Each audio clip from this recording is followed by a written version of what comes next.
There are very few people in the world that have his focus and endurance. Someone once said that Bill wants people to think that he's Edison and he's really Rockefeller. If he were Edison, he'd be less dangerous.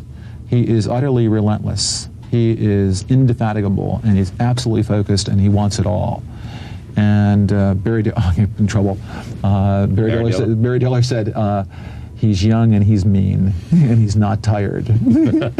Bill Gates. Bill Gates. Bill Gates. The incredible Mr. Bill Gates. Can I just ask you one more question? Will the real Bill Gates and Bill please stand up? Bill Gates was never the sort of celebrity whose personality splashed across social media and tabloids, but what made him the most ruthlessly focused CEOs of all time? How was he able to rule the mighty Microsoft through the 80s and 90s and remove all the distractions? Well, I'm here to tell you in this video. When Bill's name is mentioned, we rarely associate him with the same ultimate level of focus and concentration his star rival Steve Jobs had. But Bill was every bit as focused and kept continuously improving his ability to concentrate throughout the years. His famous quote was, "Only through focus can you do world-class things, no matter how capable you are." This story highlights insane levels Bill was going to get rid of distractions back in the early Microsoft days. I had been up in Seattle working on a story about Microsoft for Time. And again, this was when Microsoft was still private and it was still quite small. And Bill Gates gave me a ride to the airport in his car. And not many people can say that they were chauffeured by Bill Gates. In fact, I may put that on my LinkedIn profile. Above all other forms of education. And the radio was missing in the car. Big gaping hole in the dashboard. And I said, "Bill, so what happened here? Did you get ripped off?" And he said, "No, I had it taken out." "Why did you have it taken out?"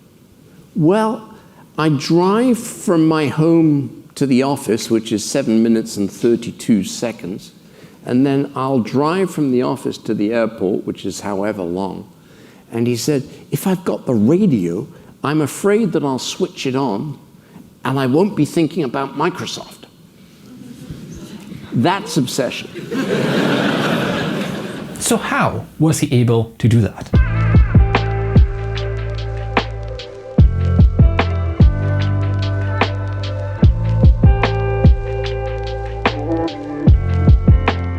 Back when he was in his 20s, Bill Gates completely cut out TV and music from his life in order to focus on work. I know that sounds pretty crazy. He knew that watching TV and listening to music would distract him, and he prioritized his work above everything else. By avoiding these distractions, Gates could regularly get into a level of concentration that would allow him to produce what's called deep work, activities you perform in a state of distraction-free concentration that push your cognitive capabilities to the limit. I believe the richness of life and the learning and stimulation that I'd like. So the long hours I work, no, they're not for everybody. I don't try and impose them on everybody, but I think it's great.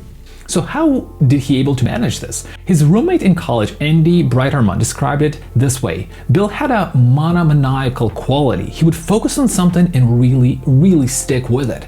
He had a determination to master whatever it was he was doing. It's clear that Bill had a lot of natural inclinations to work this way, especially if you compare his style to his Microsoft co-founder Alan. Alan's mind would fit between many ideas and passions, but Gates was a serial obsessor.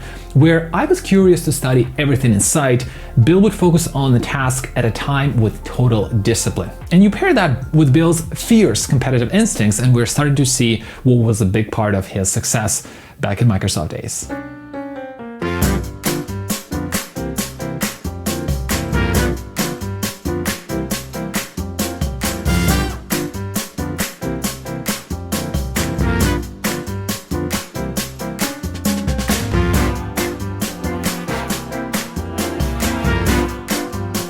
Remember, a good operating system is kind of like a good date. Smart, user-friendly, and under $100.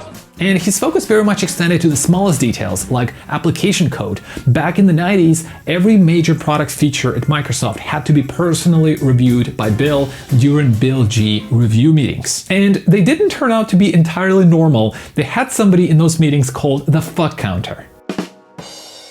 It was the person within Microsoft whose whole job in the meeting was to count how many times Bill says the word fuck.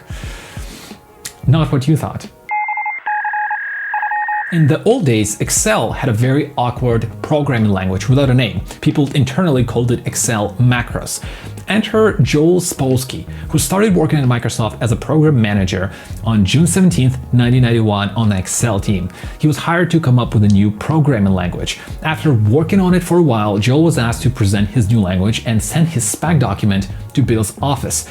On the day of the review, Bill comes into the room and he's holding Joel's spec in hand with comments in the margins. Joel was shocked because he only sent it 24 hours before, and at that time, Microsoft was small, but they still had like 6 layers of corporate reporting. Bill must have read the doc the night before. In fact, Bill actually had pages and pages of comments. And he starts asking Joel questions, lots of them. They keep getting hotter, and he finally says, I don't know, you guys, is anyone really looking into all the details of how to do this? Like all those dates and time functions, Excel has so many date and time functions. Is BASIC going to have the same functions? Will they all work the same way? He was referring to the fact that Excel should be compatible with everything else before, because of course Microsoft had a gazillion versions of stuff and it was a bit of a mayhem. Yes, Joel said, except for January and February 1900. He knew his stuff inside out. Okay, well, good work, says Bill, leaves the room.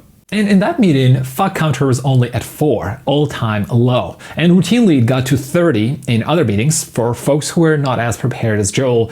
So you could see the amount of detail Bill was really getting into to make sure everything was running reasonably well, because there were a lot of fires to put out back in those days at Microsoft.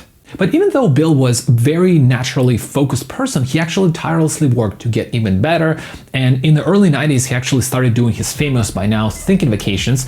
And they started by visiting his grandmother's house. Those were like quiet visits.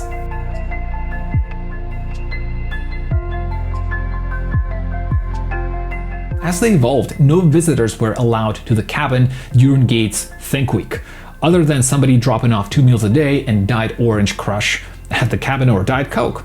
Spending time alone with no connections allowed him to steer Microsoft into betting big on internet when it just came about and to dominate the market. Let's be honest, how many of us actually spend the time in the woods with no internet connection? I doubt there are a lot of us, but that's really what it takes to get your mind to be much more productive, because you're able to hear your own voice, your own thoughts, and reflect much more profoundly to what is happening. If you'd like to steal Bill Gates' secret sauce, you want to focus less on getting your schedule as crazy as Bill's, but more on the ability to concentrate and get rid of all the distractions. You don't need to regularly work through the night the way that Bill did, but what you do need is to have 1-2 hour slots a couple times per week where you're able to concentrate and fully work on something really important when you're not bothered by anything else. And Carl Newport calls it deep work, and that's really what it is. And also avoid tasks like sending texts, responding to emails, browsing online. Those are shallow sorts of things that really interfere with our minds to think about something more important. Thank you for watching, everyone. What do you think about Bill Gates' approach? What works for you to focus and get stuff done?